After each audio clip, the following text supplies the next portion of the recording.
Et rebonjour et bienvenue toujours sur la mécanique universelle. Nous sommes toujours le 26 janvier, jeudi 2023, et je continue mes pérégrinations à partir de cet ouvrage de Pierre Hadot, Qu'est-ce que la philosophie antique? Alors,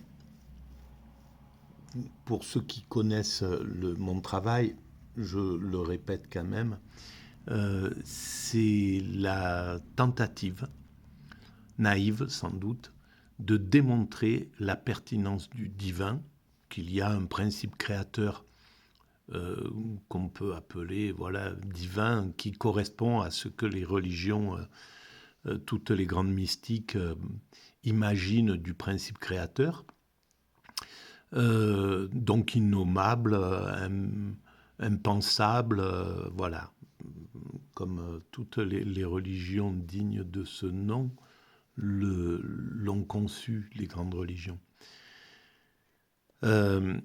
Et donc, pour démontrer qu'il y a du divin, je m'appuie sur l'évolution de l'humanité. Je dis que nous étions des primates naturels, nous sommes des hommes constructeurs, et nous allons vers l'humain abouti. Et l'humain abouti, c'est l'humain qui pourra expérimenter facilement, être en état d'extase facilement. Et dans l'état d'extase, entre autres, c'est pas que ça, l'humanité aboutie. Évidemment, il faut que l'humanité, techniquement, soit aussi aboutie, qu'on ait réussi à concrétiser ce paradis qu'on essaye de construire sans le savoir. C'est pour ça qu'on le construit de façon aussi anarchique, aussi violente, aussi à travers l'antagonisme, la guerre, la destruction, etc. Parce qu'on ne sait pas ce qu'on construit, on n'a pas encore pris conscience du sens de notre évolution. Qu'est-ce qui s'est passé entre le primate que nous étions et aujourd'hui? Qu'est-ce qu'on a développé? Qu'est-ce qu'on pousse devant nous? Eh bien, ce qu'on pousse devant nous, c'est justement, pour moi, cette perfection possible, cette finalité d'état de perfection. Bref, je vous renvoie à la lecture de la mécanique universelle pour comprendre plus précisément ce que je veux dire. Alors là, je suis justement dans la partie que Pierre Hadot consacre aux exercices spirituels. Et là, nous sommes au niveau des chamans. Voilà, c'est l'extase. Pour moi, l'extase démontre qu'il y a un principe créateur parce que cet univers, en somme, ne pourrait pas avoir démarré, existé, en somme, à partir de rien, de quelque chose qui serait néant, vide, rien du tout, quoi, mais un vide vraiment vide, un néant néantissime. Qu'à partir de ce néant, l'univers se soit constitué avec cette matérialité. Bon, ça, à la limite, on peut imaginer que la matière, ça reste au niveau du néant, mais que ça ait donné naissance à la vie, et que la vie se soit mise en évolution, soit en évolution et finisse par donner l'humanité, et que cette humanité en évolution va vers l'état d'extase, qu'il y ait même simplement l'amour dans la vie, que l'amour soit le moteur de la vie, le moteur chez les animaux comme chez nous, chez les arbres, etc., que ça soit un moteur, donne du crédit au fait que ce qui est à l'origine de ça ne peut pas être le rien. Voilà, ça me paraît comme ça déjà. Mais bon, il y a d'autres preuves que j'essaie d'apporter pour montrer qu'il est plus pertinent de penser qu'il y a un principe créateur à l'origine. Voilà, même si personne ne le peut ni le prouver, ni démontrer le contraire pour l'instant. Voilà. Alors, je commence à lire et puis je commente si je sens qu'il faut le faire. Le symbolisme d'alliance avec des esprits animaux. Alors, c'était sa collègue, donc sa collègue à Pierre Hadot, qui a R.N. Hamaillon, qui qui écrit là, on en est à l'idée du chamanisme, en fait. Le symbolisme d'alliance avec des esprits animaux, du fait qu'il implique l'animalisation rituelle du chaman, suffit à rendre compte des bizarreries de son comportement. Il permet de faire l'économie des questions sur sa nature normale ou pathologique et sur le caractère artificiel ou spontané de sa conduite. Nul besoin de faire appel à un psychisme particulier, ni à un conditionnement physique.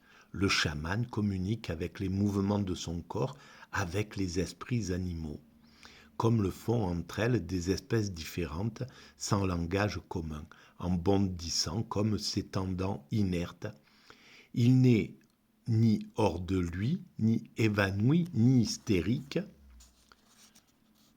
ni catatonique, non, cataleptique, ni cataleptique. Il joue son rôle.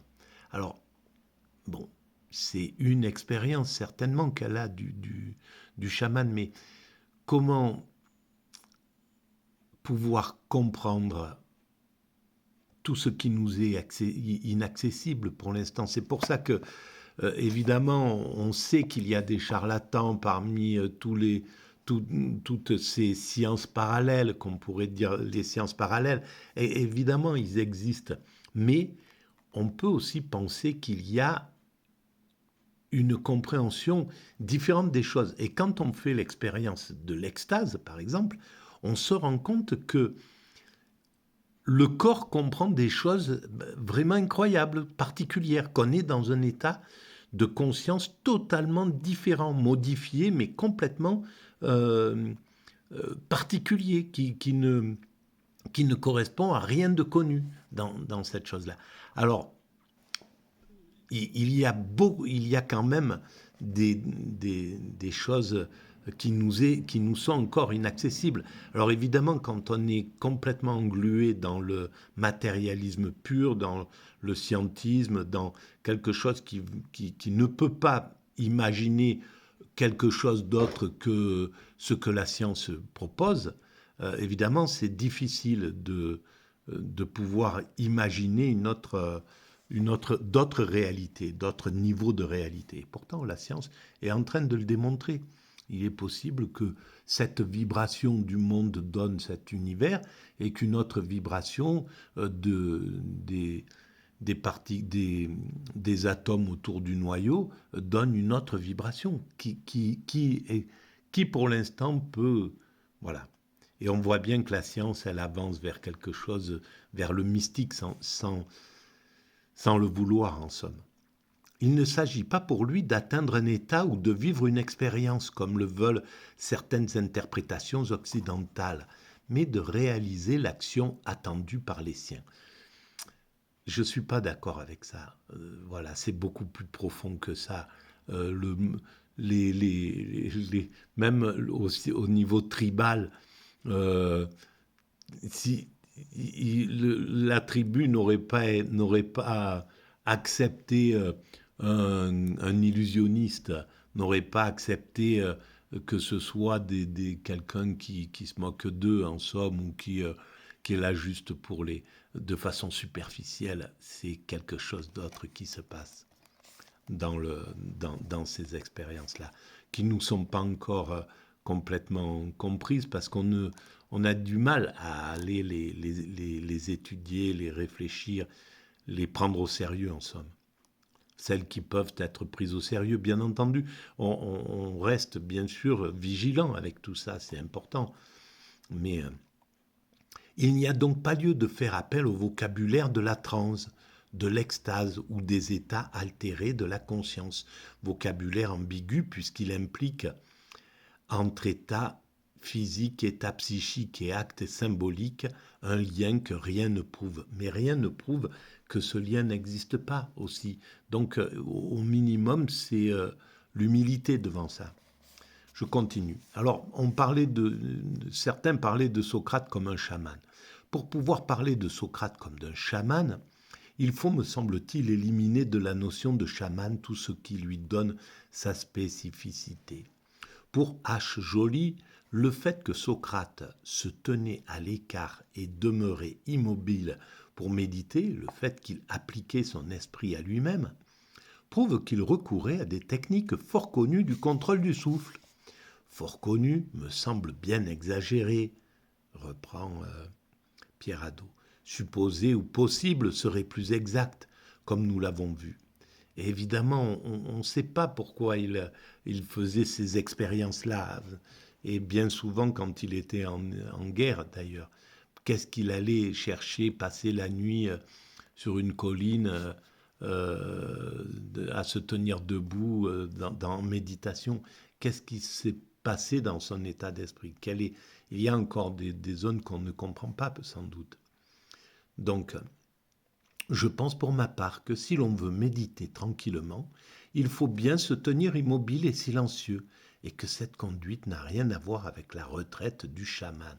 Mais évidemment, mais c'est vrai, mais on ne sait pas exactement ce que la puissance de pensée de Socrate, qui malgré tout accepte la mort dans un état en pleine santé, en bonne santé. Il faut qu'est-ce qu'il est, comment avait-il réussi à tordre cet esprit pour qu'il puisse accepter l'inacceptable? Parce que c'est pas possible d'accepter l'inacceptable comme ça, de manière calme, lucide, etc. C'est pas quelque chose qui se...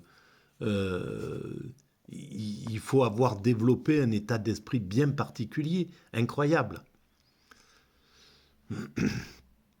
Dodds parle à ce sujet d'une retraite religieuse, période d'entraînement rigoureux dans la solitude et le jeûne, et qui peut inclure un changement physiologique de sexe. Pourquoi? Ah bon? Mais en tout cas, dans l'extase, la sexualité, elle disparaît, parce que le plaisir est tellement intense que le désir à côté, c'est de la gnognotte, c'est rien du tout. Donc il n'y a même pas de possibilité de penser en termes... La libido a disparu. Et on est dans un état de jubilation bien plus haut que ce que nous permet d'accéder la jouissance sexuelle. Après cette période, l'âme du chaman peut quitter son corps, voyager au loin dans le monde des esprits. Alors, ce voyage au loin, dans l'état d'extase, on est relié au tout. On est relié physiquement à la création. On est une partie de cette création. On est une partie de cet univers. On est constitué de cet univers. On est constitué des mêmes choses qui constituent cet univers.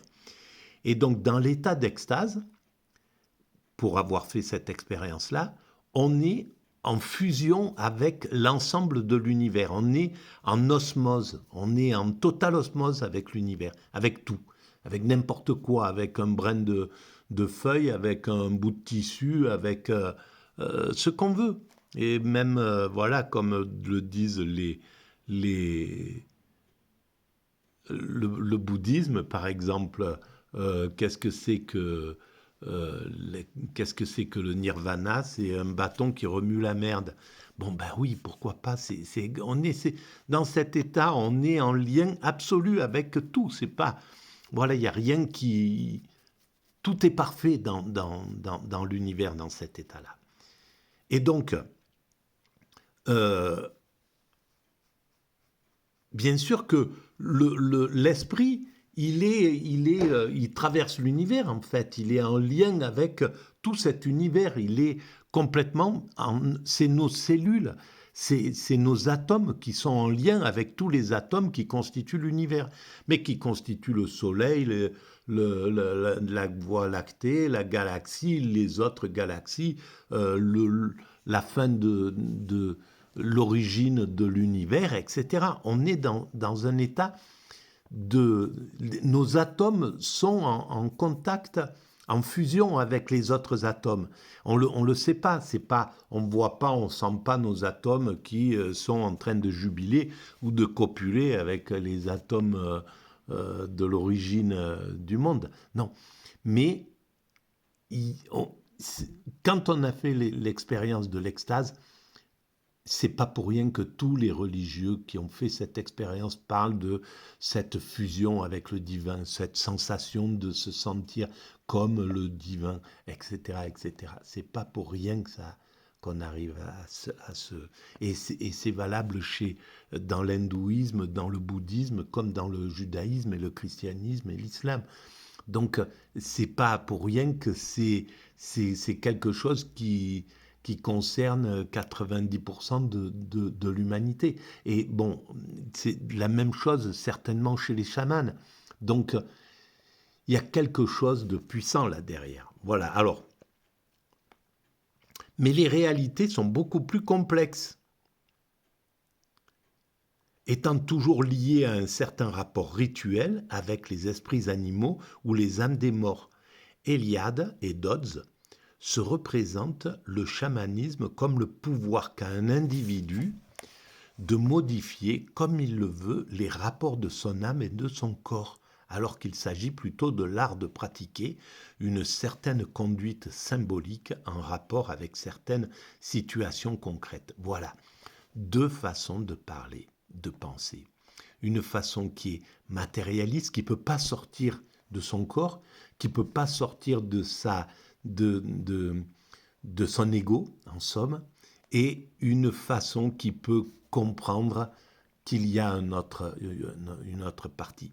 Mais, par exemple, voilà, ça, c'est humain. Il y a des gens qui ne peuvent absolument pas comprendre qu'il puisse y avoir de la transcendance, qu'on peut penser qu'on peut être dans un autre état de conscience différent de celui de l'état ordinaire. Il y en a qui ne peuvent pas se quitter, qui ne peuvent pas perdre leur ego. Et c'est bien souvent lié au narcissisme, curieusement d'ailleurs. Je pense à un peintre comme Picasso. Picasso, il ne peut pas faire une peinture abstraite, on va dire, qui s'intéresse au divin, une peinture qui cherche à comprendre le monde, mais de façon mystique, spirituelle. Il est attaché à la matière, au corps, à la sexualité, au plaisir. Il ne peut pas quitter son ego, c'est impossible. Et c'est toute sa peinture le démontre. C'est le voyeur, c'est le truc, etc. Et il se considère ce qu'il est, c'est-à-dire un minotaure en somme dans son truc. Il est ultra lucide finalement sur ce qu'il est. Mais sa dernière œuvre, c'est le peintre qui, après avoir toujours regardé, vu, avoir pris du plaisir à zioter, quoi, en gros, voit un couple qui s'embrasse et le peintre qui tourne la tête et qui s'en va. Et il meurt après ça. Mais voilà, il quitte juste la scène à ce dernier moment. Il ne peut pas faire l'œuvre qu'a fait Duchamp ou que peut faire Adreinart ou qu'auront fait Klein ou qu'auront fait tous les peintres qui se sont intéressés au mystique, quelque part, sans en parler, mais qui ont compris que l'esprit est au-dessus de la chair, qu'il y a quelque chose au-dessus de tout ça. Voilà. Alors je continue. Comme il le veut, donc voilà, pour lui c'est difficile, avec certaines situations concrètes. Et pour ce qui est de la retraite du chaman, je cite ici encore R.N. Hamayon, son élève, ou bref, l'alliance avec un esprit animal fonde l'aspect sauvage et spontané de la conduite rituelle du chaman.